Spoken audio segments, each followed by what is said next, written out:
in some countries, sport is like the national pastime. That's But in true. the Philippines, some might say that pageantry is the pastime.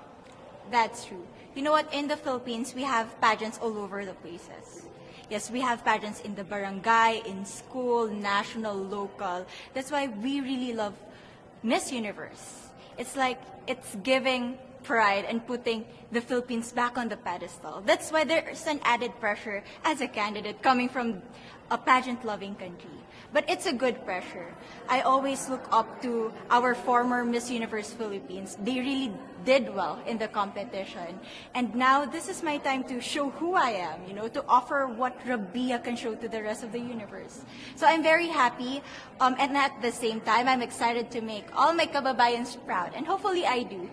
Why do you think it is that the Philippines love pageants?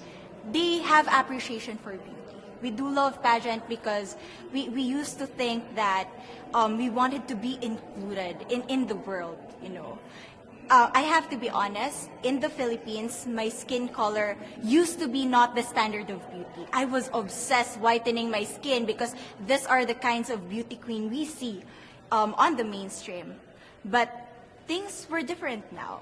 That's why I'm very proud to be a morena. In the Philippines, we call it morena. It's brown skin girl. And to be able to represent, my color, my identity as a true Filipina. Tell me about your journey to being crowned Miss Philippines. That, in a world that, in a country, I should say, that loves pageants. That must have been a very intense process. Tell me about, your journey to being Miss Philippines. Well, my journey was crazy. You know what? I started to be a dark horse. Nobody noticed me. Nobody knows I was in the competition up until the preliminary and the coronation night. And when I won, I received different comments. Of course, there were people who didn't expect me to do well, who think that I cheated. That's why I need to redeem myself in Miss Universe. I really need to do well in this competition. And the thing is, I love pressure. I love criticism. I get better every day with that. You tell me I cannot do that, I turn to you and I'm going to say that, no, I can do it for myself. Good for you. So how does it feel then to be on the global stage? How do you feel to be here in this moment, right now? It's crazy, but I'm overwhelmed with the support, not just from the Filipino community, but also from Thailand, Latin countries who do appreciate me as a candidate, as a person. It motivates me that I am beautiful, I can offer so much in this world, and when somebody believes in you, it gives you that extra energy to really do well and perform well. Do you have a sense with the girls, all of the girls competing, you're competing, but is there a sense of camaraderie with all of the girls? Is there a real spirit to, sort of motivate each other to do better?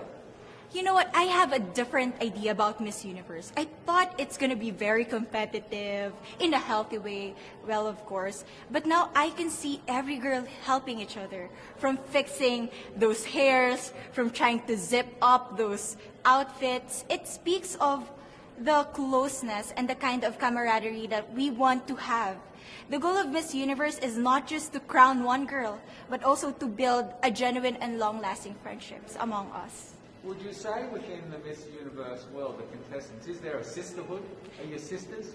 There is sisterhood. I can say I was able to talk to different representatives from different backgrounds, different cultures. And despite our differences, there's so much to be highlighted in what binds us together. And that is because we want to empower women. We want to have our advocacies. We want to speak for the things that we love.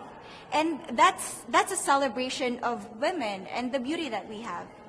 So coming out of this week, obviously you would love to be crowned Miss Universe. Of course. And that would be wonderful, of course, for any of you. But what else will you take out of this week? What do you think you'll feel at the end of this week, regardless of the result? How will you be a different person? It's the growth and the development that I was able to have during preparing for this journey. I will be honest, there was a moment that I lost my identity. because I was put under pressure. I was in that position in which I feel like I'm not good enough. I'm not a good representative of my country, but I was able to bounce back stronger. And if I was able to do that for Miss Universe, I will be able to do that in life. That is my greatest takeaway from Miss Universe. Okay, so the Philippines have a huge amount of fans. Yes. I want you to give us a little bit of a message to the fans here and at home. But send a message. What would you say to all the fans in the Philippines? To all my fans from the Philippines and from all over the world, maraming salamat po. Thank you so much for loving me and for believing in me. It means a lot to somebody who is so naive in this industry, who has no idea how to become a beauty queen on the first day of my journey. But because of your love and support, I was able to be the woman that I am today. And regardless of the result, I may or I may not win the crown, but one thing is for sure, I'm gonna make you all proud.